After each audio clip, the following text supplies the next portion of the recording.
You know, hope is a mistake.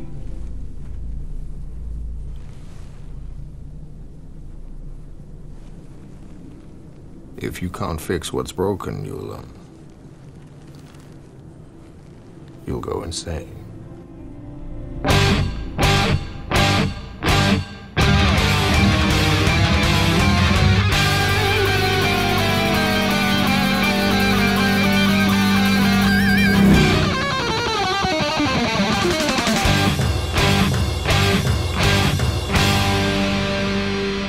Welcome to the Mad Max Minute. Hope may be a mistake, but not Mad Max Fury Road, 1 minute at a time. I'm Rick. And I'm Julia. And today we're talking about minute 86, which begins with Max telling Furiosa that he'll be staying behind.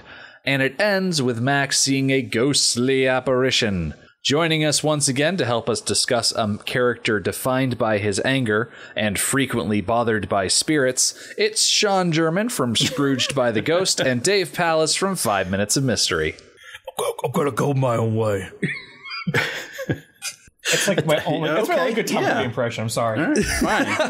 Go your own way. I mean, I could just do Bane, but like, what does that mean anymore? I am so disappointed in Tom Hardy that during those first 30 to 40 minutes where he was trapped in that mask that he never once went something like, "Oh, you merely adopted the wasteland. I was born in it, molded by it." Even though he wasn't born in the wasteland, he was already a man when it happened. But he was molded by it. Yes. I was going to say, has Tom Hardy ever done any interview like post? Like, I guess he still works with Christopher Nolan, so he clearly likes the work, so he wouldn't want to say anything about his portrayal of Bane. I don't think I've ever heard him discuss it. Yeah, he's probably like, look, is the paycheck clearing for what was that movie, the war movie? Yeah, D-Day? Dunkirk. Dunkirk. Is Dunkirk 2 paycheck in the mail? Okay, cool. Dunkirk 2. It's a great time. I had a great time. The Dunkirkening. All right. Yeah. So here at the top of the minute, Max is talking about how he's just going to go the Fleetwood Mac route and go his own way. Thank you so much. That's why I married you. Did I steal that joke from you? I just want to make sure. Okay. I was just singing it in my head, and then I realized you were saying it out loud. Now, is it just me, or does Furiosa look a little disappointed that Max has decided not to come with? I think she does, but she's also not. She's gotten to know him over the last 2 days, so I don't think this was a particular surprise. I think she was hopeful, but not actually expecting it to happen. So she wasn't being all Rebecca Black, hey, I just met you and this is crazy, but here's a fully loaded motorcycle, come across the salt maybe. I don't think that was Rebecca Black. That's Carly Rae Jepsen. Oh, okay. And that's not why I married you.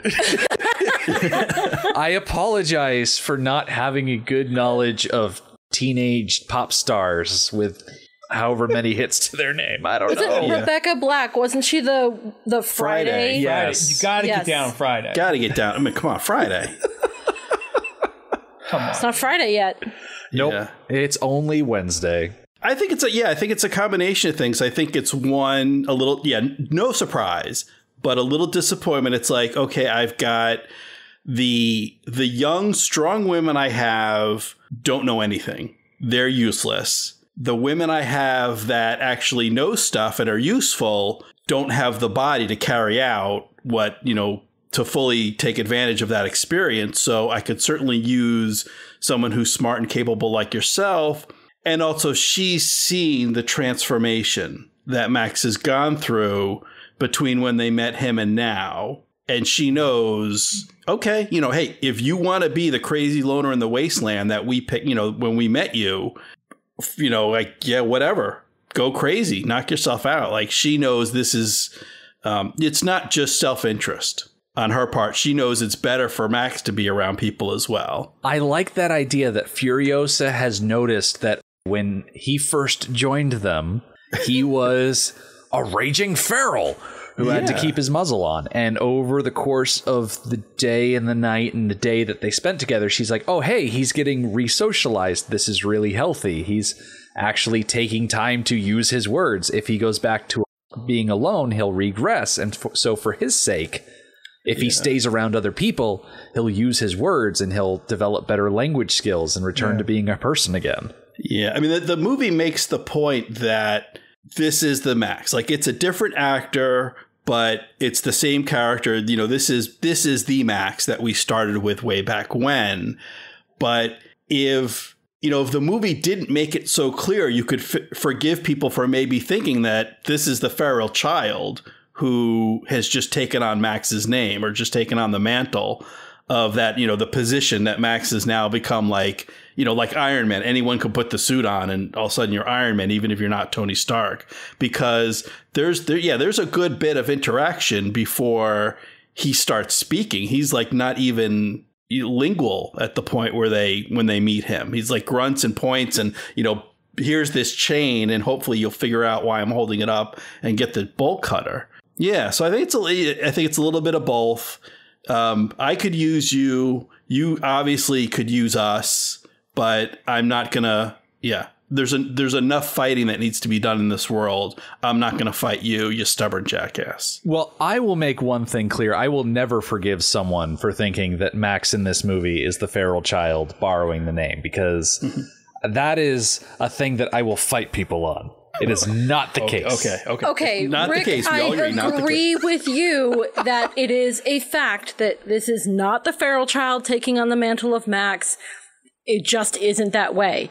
But I really, really like what Sean was saying, that it's like we continued on the journey with the feral child, where he grew up and, yeah, he was feral for a little while, but as he was re-socialized into a society, this group of people who need him and communicate with him and they depend on each other, he becomes more non-feral, to more the point socialized, where he can actually tell the story at the end of the movie. Yeah, so I like seeing that journey continued on in another person. Yeah. Because when Road Warrior ended, it left us with so much that we just didn't know. And we were given this outro that was like, yeah, we went on to create a tribe and I was the leader. And hey, by the way, I'm the feral child. And there was just so much that we could have seen and we didn't get to. So I definitely see Max in this movie as a bit of a window into what the feral child's growing up might have been like. Mm-hmm. Oh, okay. So, like I said, catch up on the podcast. It's going to take me a few weeks. But, just going by the movie, how Road Warrior ended, it sounded like the caravan did a pretty good job. Like, he talked with a really positive attitude. So it made it felt like oh, yeah, the gyro pilot and myself, we lead the tribe now. It's pretty good. Like, he didn't make it sound like, and we still live our days day to day, living off of the waste. Like, he didn't sound like that. He sounded like really like happy. So it made it like, oh shoot, maybe they actually like found a good paradise to work off of. And then Savannah and her group, they were like pretty settled in. They like, you had more pregnancies there. Yeah. So like, oh, like I guess they were able to make the most of the waste of the city. So it's kind of like, it's sad in a way where it's like, it sounds like both those two groups, they got to surviving and they got to living well. And then, yeah, you cut back to Max and he just kind of goes like a stock almost. He goes up and down where he's just like, he's good and he's helping out people. And he goes back to being, in his own way. And he's like, oh God, he doesn't talk and he's just very feral. So there are alternatives to the wasteland if you can handle them, if you can kind of adjust to it not being anarchy and not being where you need to constantly kill people, kill or be killed all the time and kind of turn the adrenaline off. And though we see, if I can jump ahead to the second half of this minute, we kind of see how broken Max is and like how far gone that, like, at first I thought when it flashes to white and then it's daytime, at first I thought like he was like, this is a dream sequence or he's hallucinating, because it turns there's a flash and it turns from nighttime to daytime. I thought, oh, maybe it's still night and he's just, this is all in his head. And you see, well, yes, there are things in his head, but then later we see, and it's actually day. And it's like, but it's like the next day, like he has not been alone for weeks in terms of when did Furiosa and the other women leave. Like, they left hours ago. Yeah. And all of a sudden now he's back to loner Max, who's seeing things and hearing things and everything. Like, it didn't take him long to revert. And maybe Furiosa senses that. Like, yes, he's now speaking in complete sentences and kind of communicating as a human being, but maybe she senses it's like, 5 minutes after we drive away, he's stomping geckos and eating sand again. Like, she's sensing like the line between sane and unsane. Like, he's on the right side, but he's got like a toe ready to jump over. I didn't notice it until, I guess, second 49 here. Mm-hmm. Obviously, I keep talking about the gear that he has, because obviously Max has never worn this amount of gear in any of the previous films, like, on him. So to see him have this much, like, a utility belt of things, it looks like he's got 2 mags of, I would guess, is maybe 7.62 rounds. They look pretty big. Yeah. Like, maybe they're AK mag rounds. I don't think any of the guns we had earlier were maybe that ammunition. I was kind of curious. I was like, did he put any of his own ammunition into when they were doing the firing earlier? Or he was like, no, this isn't my ammo. No, that's left over from when he destroyed the Peacemaker. When he blew up the bullet farmer who came from the bullet farm, he took all of the guns and all of the ammo and they stashed it all in the rig. And some of those clips he stashed into his vest. The thing that he didn't get, for some reason, are the guns that those clips go to. Yeah. He doesn't have anywhere to put those magazines in order to use them for the rest of this movie.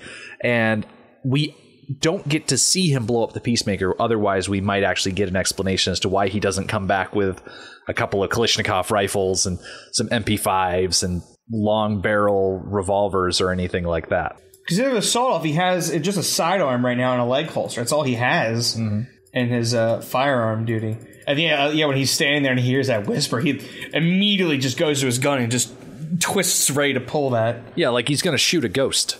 Yeah. You can't shoot ghosts. Waste the ammo. Yeah. Everybody knows that when you're dealing with ghosts, you yell, piss off ghost, run over, and then kick the wall. Piss off ghost. Wow, is that a reference? That's to what? That's Taika Waititi in Thor Ragnarok. Piss off ghost! And then he kicks the... Oh, okay. Because Loki kept appearing and screwing with Thor. Yeah. Speaking of people getting screwed with, Max turns as Furiosa is walking away and he says, hope is a mistake. If you can't fix what's broken, you'll go insane.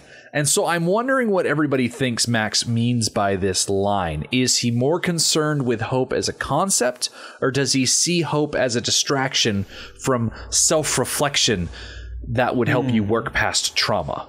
I think he's being very literal. If they're so busy hoping for something better, it means they're not focused on fixing what they have, which is pretty much what he says in Friday's Minute, is don't hope for a better place, fix the Citadel. Mm-hmm.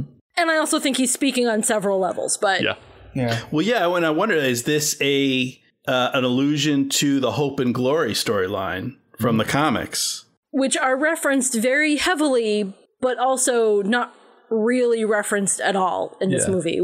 I think most people would miss that, having, I'm guessing most people saw the movie, don't know about that storyline. But if you know it... if he had come out with, helping hope was a mistake, then people would have been like, what does that even mean? Yeah. If he had not helped hope to get glory from the sunken city, he would have 2 less ghosts bothering him. Although, really, glory is the vocal one. Oh, is this comic stuff, Sean? You got reading some comics and not telling me? What's going on? I've been holding out. No, I haven't. I've just been listening to this very good podcast called Mad Max Minute, where they talk about Mad Max and Mad Max comics and Mad Max games and all these other things that I haven't done myself, but I listen to people who have and they talk about it. All right, well, I'm going to get caught up. Dave's a few seasons behind. I listened to Rick and Julia tell me about, leather chaps and saxophone singing and stuff. I listened to that when I play Total War. I just like Total War, and I'm just like moving around, I'm killing orcs. And I'm just like letting Rick and Julia tell me what's what. Yeah. So I think it's a little bit of saying, hope can drive you crazy. The thought that there's always something better, that thing that's just out of reach, but you never quite grasp it, that chase, that always being on the hunt can drive you crazy. And maybe you're better off just accepting what you have and what's in front of you. But he says it a very strange way. Like the first part of that, hope is a mistake. Okay, that's kind of straightforward. And he says, if you can't fix what's broken, you'll go insane. And we know, at least for Max, what's broken is inside. I mean, his vehicle may be broken, his leg may be broken, all these other things may be broken. But what really is driving Max insane are the things inside of him that's broken. And has Furiosa given any indication that, that she's similarly broken on the inside? Is that what he's talking about? Okay, so the first part you said, like it's almost like great is the enemy of good. You know? Although I sorry to interrupt, Dave, but we happen to know he's wrong. We happen to know at the end, of Road Warrior, they make it. I mean, it's not as pretty as it was on the postcard, but they get somewhere. Yeah. And we know at the end of Thunderdome, again, it's not as pretty as it was in the Viewmaster Viewer. I mean, they don't find Mrs. Walker and everything at the end of the rainbow, but they do find something better than Thunderdome. But Max doesn't know. But he doesn't know. Like, you know what? If you actually had hope and you went off, you'd be better off than you are today. Yeah. I feel like the statement hope is a mistake is a bit more extreme than when I talk about, low expectations mean no disappointment. Like that's something I throw around because I'm going to see a movie. Yeah. It's not like I am not expecting to find food and water over this next rise, and so I won't be disappointed when there's no food and water over this next rise. It's a bit more fatalistic when Max says it, or at least it feels more fatalistic when Max says it. I think what Max is trying to say here is hope for the best, expect the worst. The way he turns around so that he can't see Furiosa anymore when he says it'll drive you crazy, you'll go mad. That's what these 4 movies have all been about. They've been about this Max that was driven mad by tragedy in the very first movie and how he goes on living his life as someone broken. Yeah. Mm-hmm. So I think he's expressing that, please listen to me. I know what I'm talking about. Yeah. I have gone insane from hope, from trying to change things I can't change and losing everybody that I care about. I don't remember. Please don't do that too. I don't remember if we mentioned this back in Road Warrior or Thunderdome, but how different this story would have been if Max had a therapist. Like if he had been able to sit down with someone and like emotionally work through the loss of his wife and child and emotionally work through what he did to Johnny the boy and just take some time to like settle things with himself. Yeah, I think we talked about that at the beginning of Road Warrior. That sounds right. Yeah. But how many emotionally healthy people make good movies? If Anakin and Padme had just seen a relationship counselor, then then things would have worked out much differently. But then, I don't know. I think that's very, very true. Stable people don't make compelling film subjects. So I guess Max's loss is our gain. So we have an interesting transition. A lot of the times in this movie, we have faded to black and then faded in on the next scene. But in this instance, we fade up to white and then fade back in on the morning of the 3rd day, 24 hours remain until the moon crushes Terminatown. Nice reference. Well, you said morning of the 3rd day. It's another Christian reference. 3 days and then the resurrection. Oh, it is the 3rd day. It's the 3rd day. Since we've seen 2, there was the night in the bog. Where is it when they get stuck in the mud and everything? Yeah, and the bog is the first night, and then the night on the dunes is the second. And the night on the dunes, this is the second night. So this is the 3rd day since they set out from the Citadel. Are we going to see a resurrection today? Yeah, I think we are. Does the rest of the movie take place the same day? Yeah. Okay, so they make it back to the Citadel today on the 3rd day, and they free it from the grips of death in a way like they return water, which water is life. They return water to the people. Okay. Do you have a count? So Furiosa and the wives and the Volvolini, are there 12 to match up with the disciples? No, there's 7 of each. So there's 14. And not all of them get back to the Citadel. No, Do not two of unfortunately. them not get back? Do they end up with 12? I don't know off the top of my head because We haven't gotten that far. Yeah, but something to keep an eye on. absolutely. Whoa. I think it's been a little while since we've talked about religious iconography and especially Christian iconography. Numerology and stuff like Yeah, that. so I think this third day is definitely symbolic. Okay. But yeah, so this transition is white, meaning life, where usually the cuts were black, meaning death. And yeah, something it took me a rewatch before I noticed the dust in the distance as Max looks out over the dunes is the women driving away. This isn't the chase coming towards him.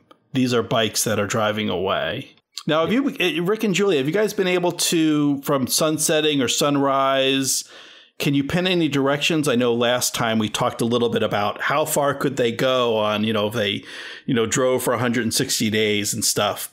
Where they end up is going to depend on which direction they're heading. Did you just assume, well, if the salts are the dried ocean, then they're heading away from shore? Or, have you been able to determine any sort of northwest, southeast stuff from sun or anything?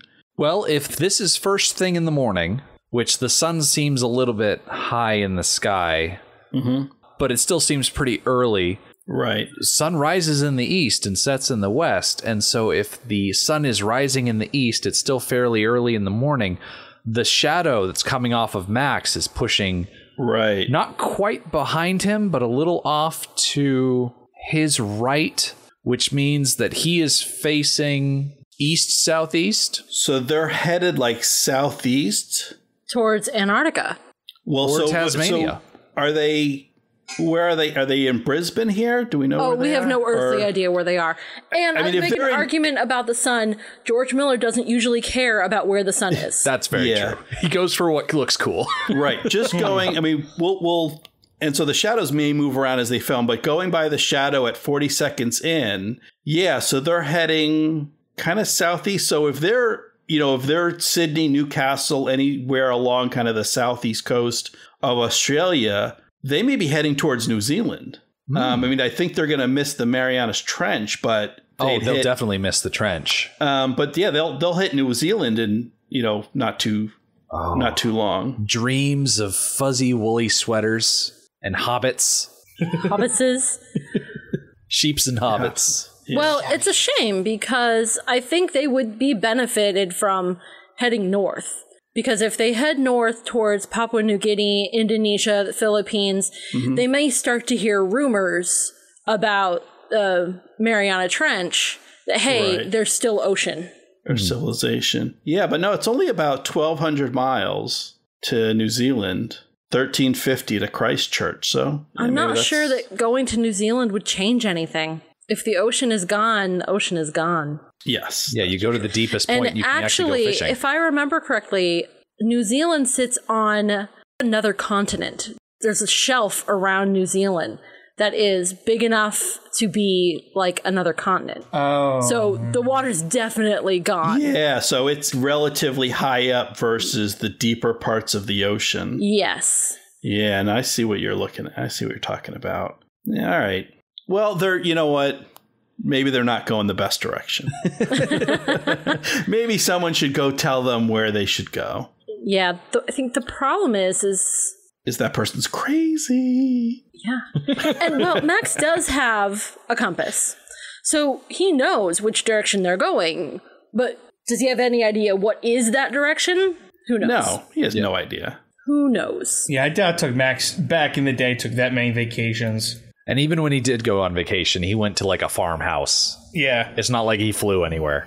Yeah. I went to one vacation to a farmhouse and I kept running into bikers. It was a bad day. It was a bad day. All right. So we get some visions, some hallucinations, visual and auditory that Max is getting here. Max is standing there in a reflection of how he started off this movie. Yeah. Standing on the edge of a precipice, staring out at the wasteland. And instead of hearing the skittering of a lizard or the approaching engines of a war party. He instead hears these whispers that are coming from the ghostly voice of Glory the child, where she's saying, "Where are you, Max? Where are you?" And then you hear this weeping little "Mommy," and then "Help us," and "You promised to help us." And we get that moment where Max spins around with his hand on his sidearm as if he's going to just go full Bill Murray on these apparitions, but there is nothing there. And it's very creepy. The first apparition, auditory or otherwise, that we've seen in quite a while. Mm-hmm. All right, so yeah, explain to me the Glory. Explain to me what this is referenced to, since I didn't recognize any of this girl from the previous films, like whoever that was supposed to represent. Yeah, I'll admit, watching this, I think what I get out of this is just, Max is nuts. I couldn't put too much specifics to it, but Rick and Julia, you can fill us in. Just as a bit of a refresher, in the comic book, Max is hired by Hope to rescue her daughter Glory from the buzzards that are inhabiting underneath Sydney. And Max gets Glory out of the sunken city, gets her back to Hope, and basically Hope is like, "Hey, thanks for rescuing my daughter. We're going to go. Do you want to come with?" And Max is like, "No, I'm going to leave. You can go your own way." And as he's driving away, he's looking in the rearview mirror and he's like, "Oh, don't look back. Don't be soft. Don't look back." And he looks back and he notices something that causes him to turn around and start driving after them. And Hope and Glory are on this motorcycle and they're like, "Oh, look, he's coming back. We're going to hang out." And no, that's not the case. And the buzzards emerge from the desert and run down Hope and Glory and kill both of them. And Max is like, I'm gonna kill the buzzards and whatnot. And he ends up burying Hope and Glory outside the sunken city. And so every time Glory shows up in this movie, it's because she is the latest ghost to be weighing heavily on his mind, because he saved her. Mm-hmm. He did the thing that he agreed to do. He got her to safety. And despite all of his effort and all of the danger that he went through, they still died. As a reminder that no matter how much good you do in the wasteland, it can always be undone in an instant. Damn. And it's weighing very heavily on his psyche. And so, all right, so is this the... wait, I gotta find the frickin' frame because I know you're going to talk about it. Frame... It's like right at second 51, we get a goddamn premonition. Mm-hmm. I mean, now this is getting like... I mean, we've had mutations. We've had a little bit of wasteland magic at times. But here we go. We get a weird vision here, Rick. What does this mean? Yep. So in a flash, Glory is standing before Max and she throws her hand up at him. And for, let's see, 3 frames, because this is a 24 frame per second cut that I've been working with. But for 3 frames, we see a flash of a raider wearing an arm crossbow staring out through the eye holes of a black helmet mask thing. And this, as Dave mentioned, is a direct premonition of something that is literally going to happen for real later on in this movie. We have never had this happen before, where Glory is showing up and giving Max a sort of vision of the future. Mm-hmm. And in response to her throwing her hand up at him and this flash view of this raider, Max's hand flies to his forehead as if she is directly influencing him in some way. And right around 52 seconds, with all of these visions done, Max pulls his hand from his forehead as if to say, what the heck was that? And he's looking around like, there's no one here. Why did I just do that? It happened so quick and so sudden and so out of the blue that it's hard to say exactly what that was. You can hear it. You can hear it. You can hear it. It's like a metallic, like almost as if like you snipped a scissor. There's a metallic noise that he reacts to too. Mm-hmm. Hear it. It's weird. I call it a phenomenon because I don't know how else to explain it. Yeah. Is she a red witch? The Gloria? Yeah, this is kind of hard to reconcile with the rest of the series that has never had anything even remotely supernatural happen. So I don't really know where this fits in. Perhaps this is just the latest evolution in Max's fairy princess powers. That would make sense. It would make the most sense of any. He has the ability to survive crazy stunts, and then in between movies, he has the ability to change his face. And now he is developing this ability to commune with the dead in order to get these visions of the future, even though he doesn't quite know how to decipher them yet. It's new. He's still feeling his way around. Yeah. He's becoming the three-eyed raven. Exactly. He's so mad that he's popping open new parts of the brain, you know, like that classic phrase where it's like he's using parts of the brain he's never used before, and he's popping into the premonitions section. Well, what's the old saying they do? A broken clock is right twice a day. Yeah. So he's just so crazy, and it just happens to be one of those correct instances where the craziness works in his favor. That's true. You're right. He might have had 100 other visions before this film started that we never saw that, you know, might have been premonitions, might have been just, you know, nonsense or alternate versions that he, you know, didn't react to. But maybe that's what I'm thinking. Maybe... I'm trying to think out how he needs to. He looks at them now. He looks out like the last few seconds. He's looking out at them in this. I have to tell them something kind of thing. Mm-hmm. Like I gotta get them. And either his mind's telling him this is going to happen to them on their way out there, or I'm getting the premonition that we need to go back, fight these raiders head on, and that will be the better way to go. Yeah, his mind is telling him no, but the ghosts are telling him yes. Yeah! I think it's a little more psychological than that.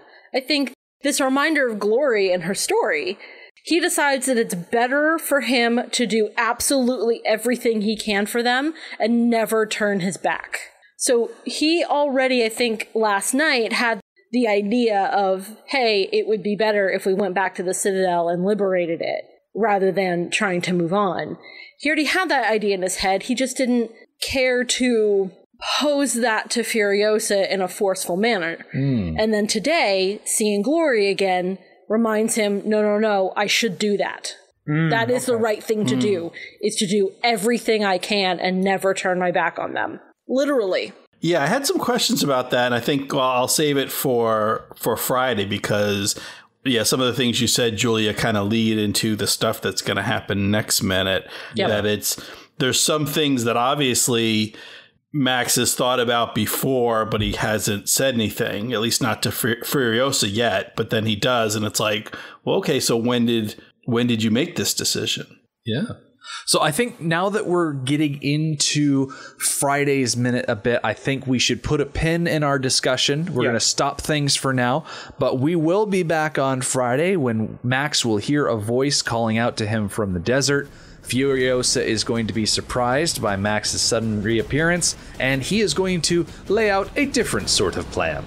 The Mad Max Minute podcast is a fan project by Rick and Julia Ingham. The Mad Max franchise was created by George Miller and Byron Kennedy, is presented by Kennedy Miller Mitchell Productions, and distributed by Warner Brothers. Mad Max Minute is produced and edited by Rick Ingham. Our opening music is Verdi's Dies Irae by Daniel Bautista of danielbautista.com. Our home on the internet is madmaxminute.com. You can follow us on Twitter at madmaxminute, like us on Facebook by searching for Mad Max Minute, and join our Facebook listener group, Mad Max Minute Beyond Microphone. If you'd like to support the podcast, visit madmaxminute.com, where you can see what's in our TeePublic store, join our Patreon, or even donate to the show to help us keep the tanks full.